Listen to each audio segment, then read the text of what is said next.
Benatar is an all-singing, all-dancing 1980s rock chick.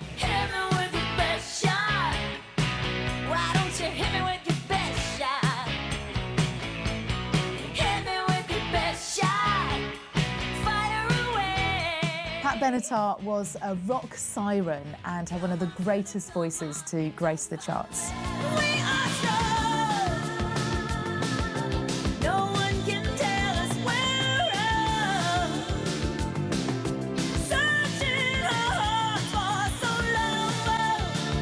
Pat Benatar is a little girl with a big voice and an even bigger attitude. Patricia May Andreevsky was born on the 10th of January 1953 in Greenpoint, Brooklyn, New York. Pat Benatar's father, Andrew, was a Polish sheet metal worker, and her mother, Mildred, was an Irish beautician.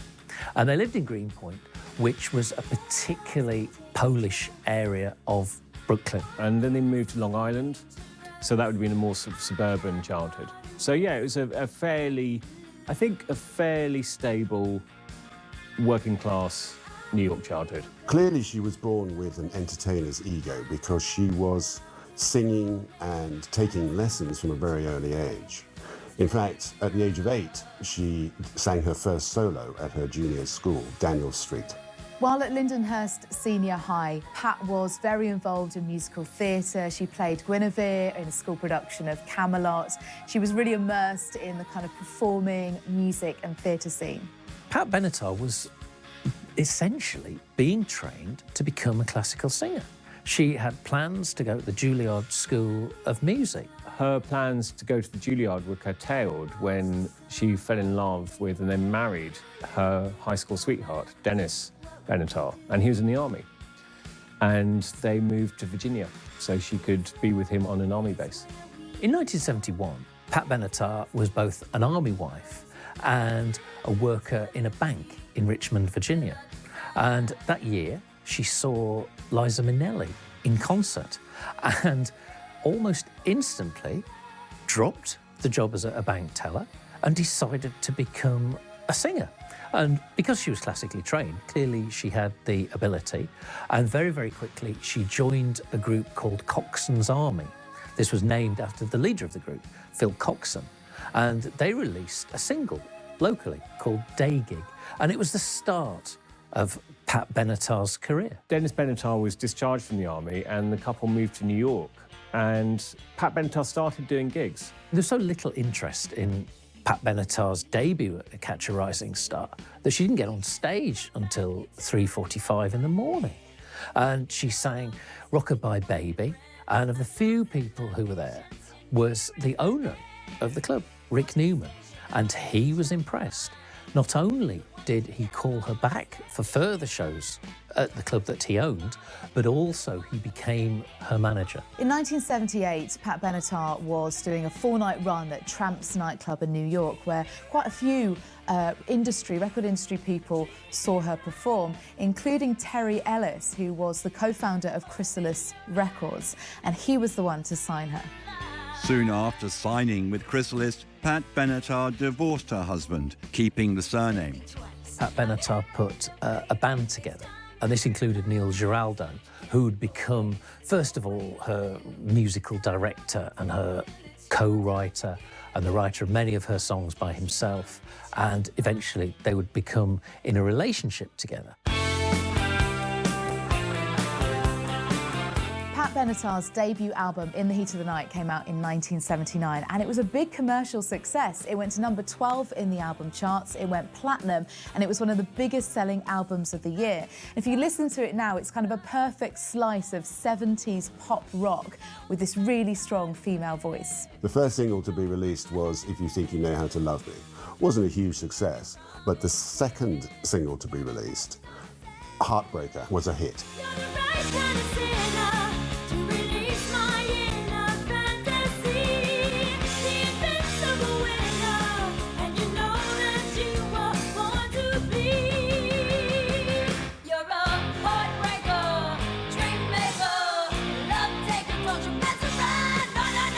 Heartbreaker, I think, stayed in the charts for about 4.5 months, all in all. So, you know, the word was getting out. The group weren't aware of how successful In the Heat of the Night was becoming.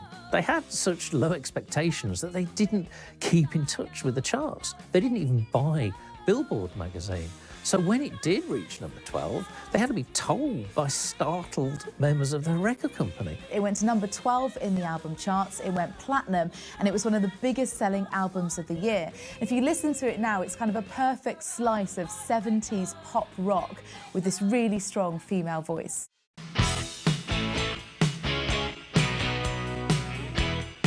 She released the follow-up album, Crimes of Passion, in 1980, with the hit single, Hit Me With Your Best Shot, which hit number 9 in the Billboard Top 100.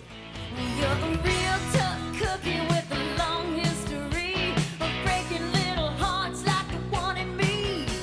Hit Me With Your Best Shot is real classic Pat Benatar. This is the dawn of the 1980s, and she's coming up with this style of rock music, which is really pop rock. You know, it's these very, very crafted songs and very strident. Hit me with your best shot, fire away. And then on the same album, you had a cover version of Wuthering Heights by Kate Bush, a beautiful version. And then a song called Hell is for Children. Now, this was about child abuse, and this was unusual to have a singer like Pat Benatar sing about these really quite serious subjects. Daddy's good girl, and don't tell mommy a thing. Be a good little boy, and you get a new toy. So, Grandma, you fell off the swing. The album peaked at number 2 for 5 weeks and sold 5 million copies. It actually remained in the charts for 93 weeks. Crimes of Passion got Pat Benatar her first Grammy Award for Best Female Rock Vocal Performance. What you trying to do to my heart? The single You Better Run was very significant. It was actually the second video ever shown on MTV after the Buggles' Video Killed the Radio Star. What you trying to do to my heart? You better run, you better hide, you better leave from my side, yeah. This is really pertinent for Pat Benatar's career because she was a video artist. She made these very, very strong videos, and it went with these great rock songs which everyone could, which caught fire and was so easy to sing along to, and kind of, they had this great feeling to them. So MTV was absolutely integral to her career. 1981's Precious Time was Pat Benatar's first #1 album. It went double platinum, and it also had Fire and Ice, one of her great hit singles. You're giving me the fever tonight. I don't wanna give in. I've been playing with fire. You forget I've seen you work before. Take them straight to the top. Leave them crying for more. Fire and Ice won her second Grammy for Best Female Rock Vocal Performance. Fire and ice. You come on like a flame, then you turn a cold shoulder. Fire and ice. I wanna give you my love, but you just take a little piece of my heart. The single Shadows of the Night came out in 1982 and went to number 13 in the charts. It was another huge single for Pat Benatar. We're running with the shadows of the night. So baby, take my hand, it'll be alright. Surrender all your dreams to me tonight. They'll come true in the end. Shadows of the Night won her another Grammy for Best Female Rock Vocal Performance.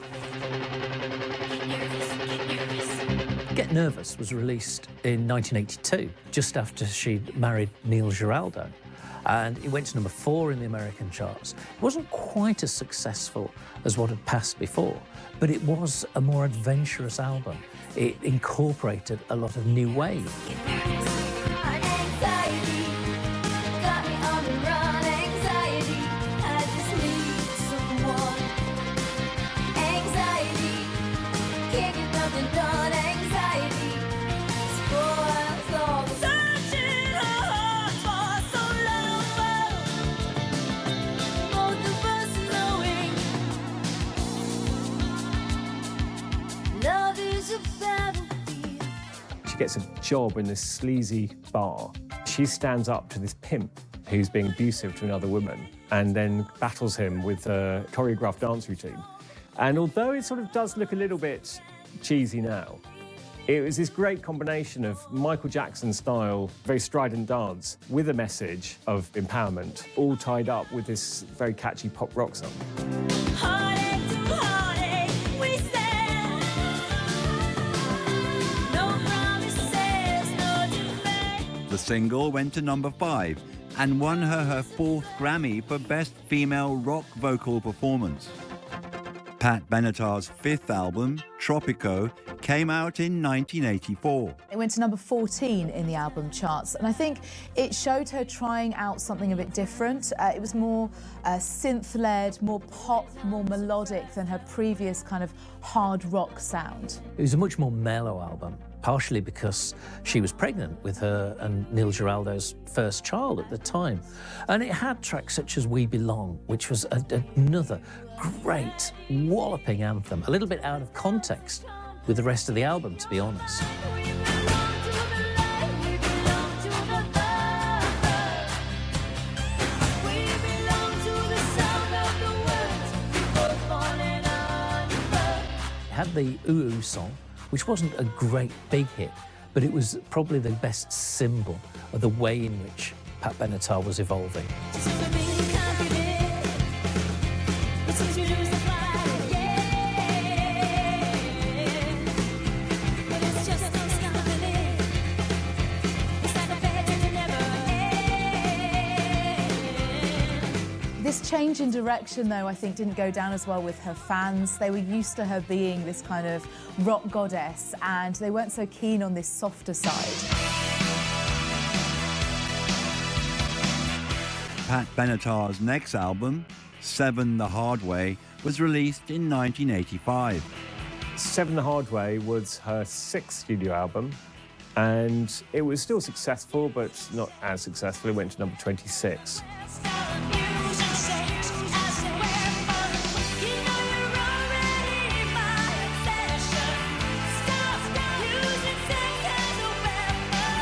Sex as a Weapon got to number 28. Le Bel Age was only 54, but it did have a big hit in a song called Invincible, and this was used as the theme tune for a film called The Legend of Billie Jean.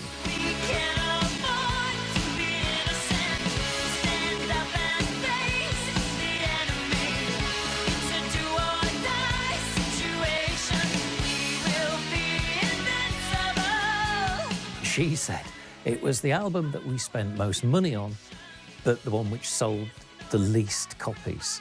And you had a sense that there was a lot of filler material. She did a version of the Four Tops, 7 Rooms of Gloom. That was on it. And it wasn't a particularly successful record. I think she, at that time, was much more interested in raising a family. And the career was going slightly on the back burner. Her 7th studio album, Wide Awake in Dreamland, only made it to number 28 in the US charts, but interestingly enough, went to number 11 in the UK charts.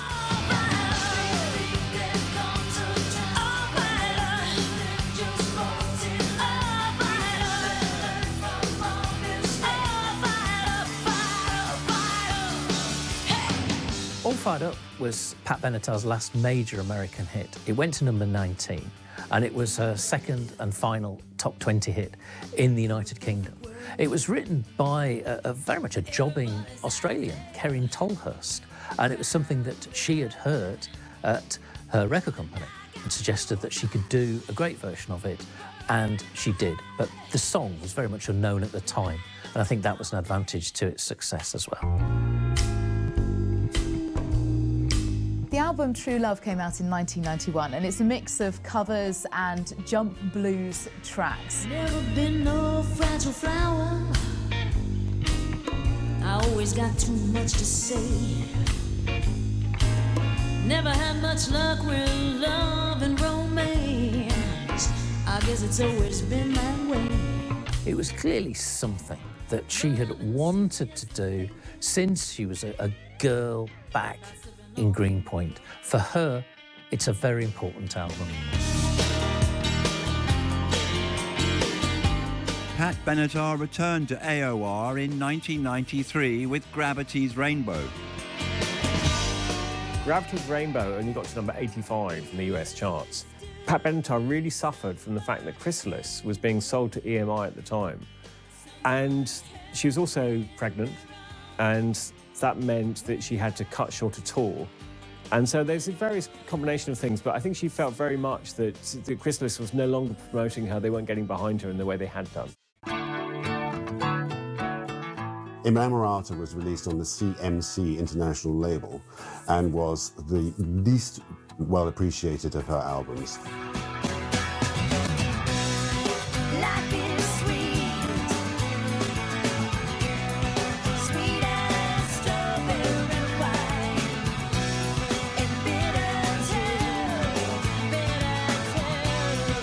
like the seeds on the vine. Again, it was a reasonably strong album, but she didn't have any push or any direction behind it. So, like a lot of her records at the time, then it slipped through the cracks.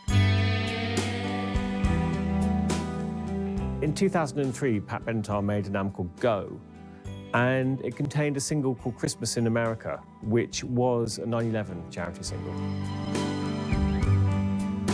It's Christmas in America. There's carols in the air. The snow is falling on the ground. There's holly everywhere. The people, they're all different too. Their troubles put aside. They smile a little brighter, it seems, at Christmas time. Pat Benatar had very much retreated into her home life and her family, but in 2017 she was inspired to record and release the single Shine in support of the Women's March. The song was a co-write with Linda Perry, and the proceeds went to their Shine Together charity supporting gender equality. It was sold at 69 cents rather than the usual 99 or 129 cents, and this was to highlight the gap in gender pay. Pat Benatar has always been someone who has spoken out on behalf of women's rights. In the very early days, she'd wear quite demure clothes, and when the photos came to be printed by her record company, she'd find that some of those clothes were actually airbrushed out. And this really kind of made her angry. And it made her frustrated that she wasn't perceived as being a talent. Shine, we will shine, we will shine. Because she was so attractive, then it was better that she should be the sort of person who made a stand about sexism. It felt better coming from her because she was so appealing. After the release of Shine, Pat Benatar actually recorded and released a track called Dancing Through the Wreckage for a documentary. Hallelujah, hallelujah. Now I'm dancing through the wreckage left behind. Hallelujah, hallelujah. I was raised to always hold my head up high. Pat Benatar is an unheralded pioneer. She's always been brave, she's always been bold, and she's always been true to herself. Pat Benatar stood out because she was very much this type of icon. She had a leotard-wearing image. She was sexy but tough, her own person, and I think she was an inspiration for a lot of people.